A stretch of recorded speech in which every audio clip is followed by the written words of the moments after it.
You didn't see this coming, did you? Walker may be the best player in the draft, not named Hunter or Carter. And he has a lot of fans at one Patriot place. Nothing the Pats did on the defensive side of the ball in free agency would prevent Vrabel and company from tabbing the 21-year-old with this combination of athleticism, surprising power, all part of his 245-pound frame. And the highest football character, Georgia's staff loves him. Is he an edge? An off-ball linebacker? He split reps for the Bulldogs, but the more I've watched his tape, the more I foresee him on the outside for the Pats. Looks like Abdul Carter. Brewer's been on him from day one. Brewer's like, this should be the guy they take. And he kept bringing it up every time we had him in. And when I talked to him, it's Carter. He's a wrecking ball. And remember, when you get these linebackers or edge guys or middle guys or outside rush guys, whether it was Dante Hightower in the past, whether it was Chandler Jones, these guys are productive. Think about the plays of Hightower in the middle that he made, tackling Marshawn Lynch. How about when he moved him to the edge and he hits Matt Ryan on a blitz where they create that fumble in the Super Bowl, which got you going, and that 28-3 comeback? Those are impact-type players. I would not be upset if they took him, if Carter's gone. Wouldn't that be something if Carter's there and they took this kid? You told me yesterday. Abdul Carter. You are 100% going against what you were telling us yesterday. What's that? You were adamant a day ago that they needed to draft on offense and that they needed to get offensive talent in this first round with that top pick and that they shouldn't go defense. What's better? So which is it? Well, I mean, and here's the let me summarize all of this. Do you want them taking a left tackle in Will Campbell at 4 to fix their need at left tackle, or do you want them drafting a player that they feel is a better player but maybe on the defensive side of the ball? And in this case, we'll use Walker as the example. If this is considered a bad draft, you take the best player. Bad draft or not, what do you want them to do? There's in too much him general? on. In general. I would love a rock-solid Joe Alt left tackle. I don't think he's it. There's too much him and Han with him. And if this kid's a wrecking ball, or if Abdul Carter's sitting there at 4, somehow they screw this top 3 up, and he's sitting there, you got to take him. And I'm not saying you got to take Carter. Well, Abdul Carter, right? Yeah. Yeah. Yes. This kid can't even buy beer yet. Who? The kid from Georgia. No, he's turned 21. 21. Yeah, I think he just had a birthday. Good, he's 21 good for him. now. I see the tees because of the versatility and how good this defense already looks. Okay, I want the Patriots taking the better player, even if it's on defense. In a bad draft, you have to do that. I don't care about finding filling the need at left tackle and just saying, well, he's the best tackle, so we're going to take him. There's not enough conviction to take Campbell at 4. I want the best player. You were at the owners' meetings. Mike said he's a left tackle, and Elliott said he's either a tackle or guard. But also at a premium position when you have a pick this high. Yeah. So that leaves you receivers, corners, quarterback obviously not a consideration this year, pass rushers, premium positions, and left tackle if you've got a guy who's undoubtedly a stud, and they don't have that available to them. So they've got another guy at a premium position that they seem to like quite a bit and can make a huge impact. I'd be happier with this pick than taking Will Campbell. Your team would be better if you take him, or say it's Abdul Carter or Jalen Carter, right? That's his name, Jalen Carter, right? No. The kid from Georgia. I get confused. Yeah, he's Jalen Carter is the Georgia player. He's the guy with the Eagles, yeah. Jalen Walker is the guy we're talking about. Thank you. So you either take Carter or Walker, and then at the end of the first round, trade back up in and get your best tackle available. Like I would be happy with that because your team would be better. And who is that? Player. Who's I don't know the who that end of is. first round left tackle? Maybe it's Banks that slides to there. Maybe you try and get in at 20, 22. And you take Calvin Banks from Texas. And cross your fingers with the knees and the injuries. You mean to tell me there's not one SEC tackle or Ohio State tackle or Michigan tackle that's sitting there that doesn't have the frame of 6'6", 340? Come on now. I watched some of that stuff down at Ole Miss, watching Jackson Dart play. Their tackles are freaking huge. Whole SEC is built with 6'6", 310, 320-pound tackles. Penn State's offensive line is that. You can't find a player anywhere in there? that's worthy of a late first-round pick? Obviously recruited very highly. These kids are good. And they put on weight with good programs. And you're kind of playing at a pro competitive level already when you're in the SEC. That's what everybody talks about with Campbell. He's going up against great competition every week. But boy, did Texas A&M and South Carolina give it to him. Yeah, you're going to get beat every once in a while. I get that. But if you don't have conviction at 4 with the tackle, you have to take best available. If there's impact players left and you pick a tackle and you're hemming and hawing on it, hopefully he can play left. We're not sure. Damn it, 4, you better be sure. Seriously. Just put him out there and go with it. Leave him at left tackle. Let him develop into it. Coach him. Help him out. Josh knows the protections. He'll put the tight end to that side. He'll chip that side with the back. Couldn't do that a year ago. You had to just run the play and call it. No adjustments. We go. Win or lose, we booze. No, just give risk it, no biscuit. Right? It's call to play and play it. No, you could have adjustments during the game. If the kid's struggling, you get him help. But damn, if you believe his left tackle, then take him, draft him. Because I don't feel a lot of conviction there. He's tackle or guard or tackle. So just to get this clear, you're now not going to be upset if they go and draft defense with the 4th overall pick. With either Carter or Walker, I don't know how you could be upset. Well, yesterday were you just saying it's either Abdul Carter or you got to go offense. So now we're including Walker in this? I think you should. I mean, Bert's been on that. The league's been on that. He's climbing. I like Membu, too. Like you had me, we were talking like flip the veteran Jones over to the left side, get Membu, play him on the right. If he's a killer, stone cold killer at that right tackle, we're not hemming and hawing. Ooh, maybe he could be a guard. Well, his arm length's pretty freaking good, and he looks good on tape. He's a mauler. Membu. Best tackle in the draft. I think he is. Not a left tackle. But he's right. But he's the right best tackle in the draft. All right, so which one do you want? I'd rather have Membu, but Trent Brown. Remember Trent Brown when he was here? He flipped left to right to left. And then he got pissed when he had to play left because he was getting paid like a right tackle, not the left tackle. We went through this. If you're a good tackle and you could move and you have a good coach, you could win there. You won a Super Bowl with Trent Brown on the left side. Everybody said, oh, he's a right side tackle. No, he can play backside. You see the size of Jones? He looks like he could be a backside tackle. He might not be as quick as these young guys, but gotta think you've been in the league this long. Like you got a little bit of savviness that you could adjust. Christ, Joe Tooney flipped outside, played it in the Super Bowl. Like, if you're good at blocking and you have experience, you can flip around a little bit. Logan Mankins did it on an ACL in a pinch in Miami when I think it was Matt Light that went down. He kicked out left side. Like, man. I'd be happy with either one. To answer your question, Tim McCone, and I will not be upset if they decide they're going to use the pick on a defensive player, but I feel there's going to be plenty of people who are going to melt down if that happens. I thought Zoe was going to be one of them.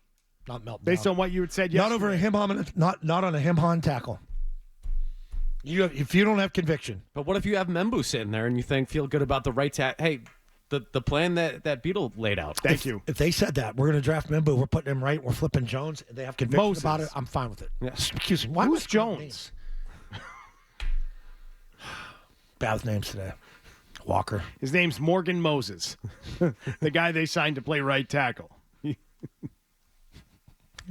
Of this mythical Jones kid that see him at 6'7". Like who's Jones? I don't know who you're talking about. There's your takeaway for today. Daniel Jeremiah has the Patriots needing to trade out of the 4th overall pick if Carter and Hunter are gone. I don't get that. I don't understand that, what the need for that is. But that's what he's got for the Patriots. Assuming the draft goes the way a lot of people have assumed it will go, which is Cam Ward and then Carter and Travis Hunter being off the board in the top 3, that no matter what the Patriots do it for, it will elicit some moans. Yeah. They're going to elicit some moans. If Well, it that depends, is, like, what kind of moan. Is it like, or They're going to elicit some moans. I think you know what he's talking about, Zoe. or moaning can be different. There are different moans. Different ways you accentuate it. I just think like Dion's I doing didn't this. even hear his phone. Okay, ding. I was just going to finish the point, and that is if eliciting moans is a problem for them and it motivates them to trade out of that pick because they're fearful of looking bad for whoever it is they pick, that is a dangerous, dangerous game to be playing. And it's not what we should expect out of Mike Vrabel and Ryan Cowden and Stretch, the new Pats trio. The new trio. The old trio is gone. The old trio of Triumvirate. Wolf. Yeah, that's right. The triumvirate. The brain trust of the Patriots. The old trio gone. The Wolf, Groh, Pat Stewart trio, dead, buried, over. The new Mike Vrabel trio is operating with conviction and doing whatever the hell you think is the right thing to be doing. And I think we've seen some of that. We saw that with the team moving on from older captains, no problem. You know, guys that have meant a lot to the organization. They didn't care. They didn't care what you thought about them when they cut and moved on from David Andrews, or they moved on from Jawan Bentley, even though it ruffled some feathers and pissed off maybe at least one important player in Foxborough. They didn't care. So they cannot have the moans or the doubts from media, fans, ownership, anybody dictate what it is they do on draft night. They're going to elicit some moans. That's probably true. It's a good observation that if it goes the way you expect it to go, yeah, there are going to be other teams. There are going to be those moments where Sean McVay in L.A. starts laughing again, saying they took who? Oh, my God, we didn't have him until like 10 or 12. They took him at 4? Yeah. F that.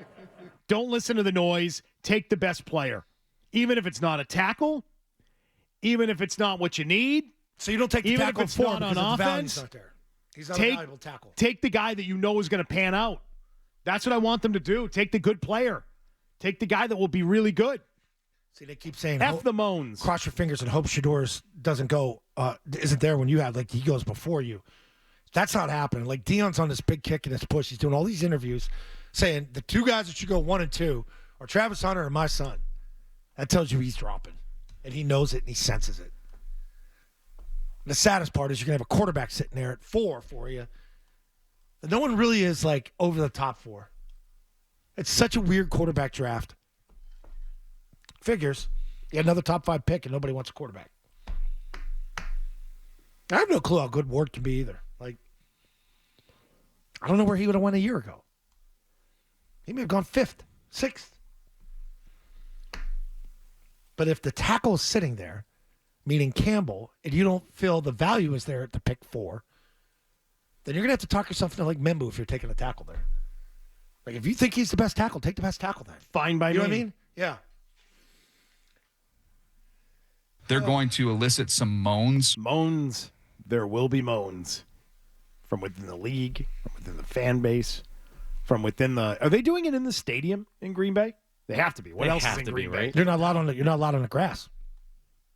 They're not allowed to walk on the grass. Oh well, good thing they have like 70,000 seats there. I would put it. No. But I would. What does the grass have to do with anything? You can't stage it.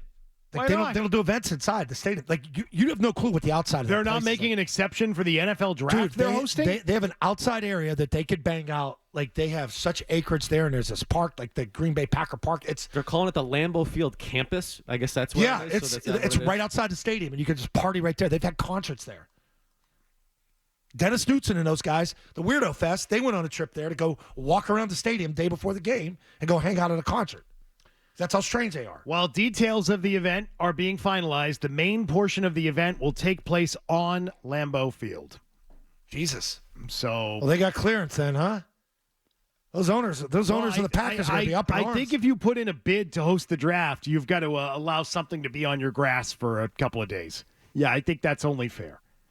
I understand that they don't host all the concerts and all that stuff, and anything there. they don't do that there, but this is a football-related event. It's not like they're having a Lady Gaga concert there. They're having the draft.